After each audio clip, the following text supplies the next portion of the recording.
We're going to talk about 6 things that you have to delegate as a leader if you want to grow your marketing and your sales. The first one is, of course, content creation. I love content creation, and I'm creating content as I'm going right here, but that's my unique ability. I love doing this, and I can't outsource that because this is the thing that I enjoy doing, and I'm really good at it because I come up with the content, the topics, the research, and I know how I want to deliver it. So if that's not your core competence, or in other words, if that's not your business, you should try to find the who that's going to take that off of your plate. Now, you might be able to give direction on the kind of content you like, that you've seen other websites or your competitors have, but don't have to sit there and write the blog post if that's not the thing that you enjoy doing. What about content for your social media? Somebody could take a picture of you and then write that and put it on LinkedIn, so you don't have to even log into LinkedIn to then think about what to post, or the story that needs to be made, or just keeping up with your brand page on LinkedIn. Is that something you should be doing as the CEO or the CMO or the marketing manager? Or is that something that you could delegate so you can do strategic, more bigger picture things, right? And leave the execution to someone else. But you're going to guide them, you're going to coach them, you're going to make sure they're getting done right. However, you don't have to do it yourself. Now, the next one is things like SEO, keyword research. Maybe you're doing some pay-per-click campaigns. I know so many entrepreneurs, they're checking their Google Ads account like that's their job.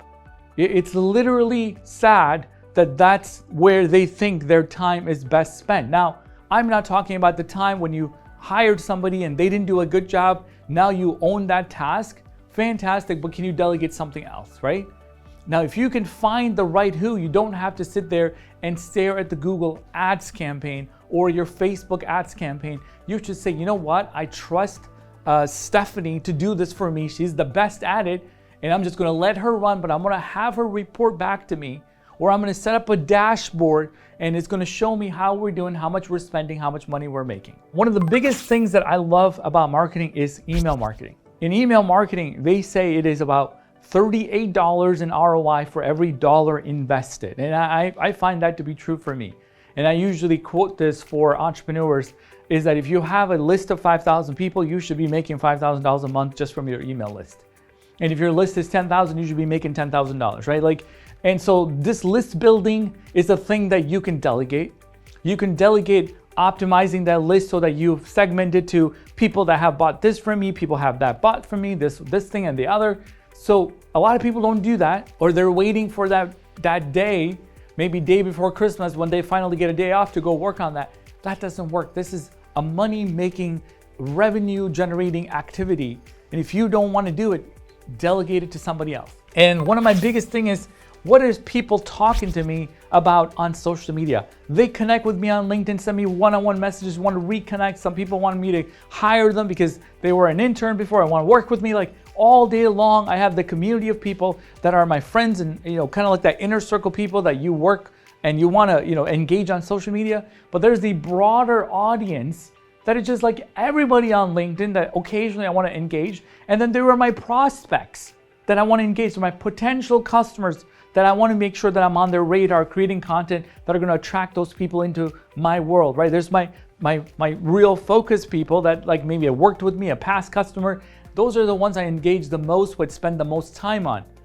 Could I get some help to reach out to the bigger audience or my prospects and create that type of content? Well, all I do is message my friends and the ones that I'm seeing, oh, that's a great piece of content, kind of staying in the loop, if I may, with all of those people. That would be amazing for me to do. That's worth my time because I want to know what Tom is up to, or John is up to, or whoever it is, and what's on their mind, and they're posting something. But I don't really want to engage with the broad audience, but I want to have a systematic way of reaching my prospects.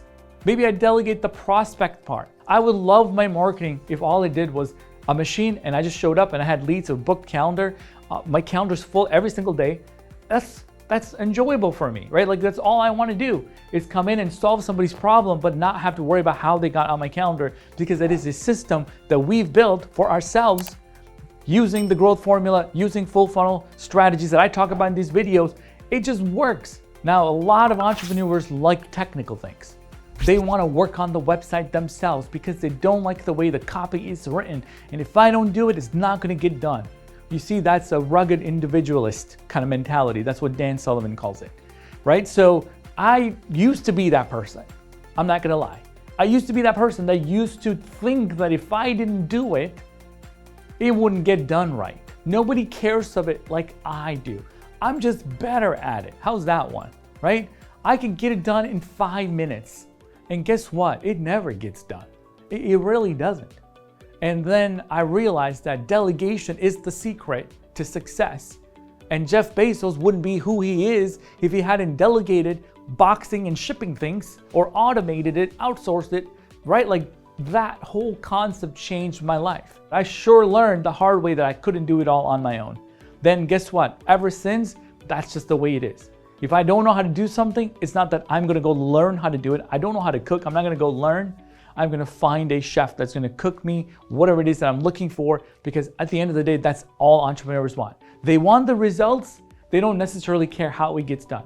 But many times, because of that rugged individualist personality of ours, we just go and throw ourselves into the problem, learn everything about Google Ads, learn everything about SEO, but then our customers are waiting, our business is not learning new capabilities, our competition is getting ahead because they didn't sit there and try to learn SEO tactics. They were working on their core competence, right? And then that got them better. They were trying to hire better, smarter engineers or team leads. So they got bigger while I'm over here trying to learn Google Ads. Let me tell you something, Google Ads is not gonna make you successful. What's gonna make you successful is learning and optimizing and building a system that drives new customers through the door every single day. My last one is marketing automation. So we now live in a world, everything can be automated, but who's gonna sit there and learn how to automate, what ideas and strategies are we coming up with? So the things that we've automated, the new nurture sequence, when somebody requests a sample on our website, how that happens, who gets notified. We've set a lot of automations in our organization, but when something changes, it is so much work to go figure out where was that automation, who is getting copied, who's getting CC'd, who needs to be removed, because we're a process-driven organization. Everything is like overly processed, and guess what? If you don't have somebody to deal with that, or if you don't have somebody to even help you set up the automation in the first place, that would be a who, right? We're getting into the world where if we don't automate and our competition has it extremely automated, how that happens. And of course, you want to have that human touch. I'm not about all automation. I text and call people from my cell phone when they fill out a form on my website to make sure that they got their questions answered. That's how much I care. Is it automated? No. I click on the iPhone and it dials them. Say, hey, thanks for requesting XYZ. It depends on what they're filling out the form for, but I want you to know that human touch is so important. But there's a lot of things that happens. An automated email goes out of our website, an automated email goes out when they register for a webinar, an automated email goes out after they've attended the webinar, if they missed the webinar. All those automations need a lot of time and energy to make sure that the messaging is right, the signature is right, the picture is right, the link is right, the button's got the right call to action. But let me tell you, if I sit there and try to do that by myself, it'll take me hours that I don't have on my calendar. If I did that, I would not be here making this video for you and encouraging all my entrepreneurs out there that are looking to grow and scale to then say, hey, look, this is what I really should be doing as a leader. If you want to have a one-on-one chat, there is a link below this. We can learn more about you. Literally, that's all. It's not a sales call. I'm not going to sell you anything. In fact, we have more demand than ever for all of our services, and my challenge is supply, right? So if you want to learn more about it, guide you in the right direction, there is that opportunity there, of course. I'll see you back here for the next Full Funnel Friday.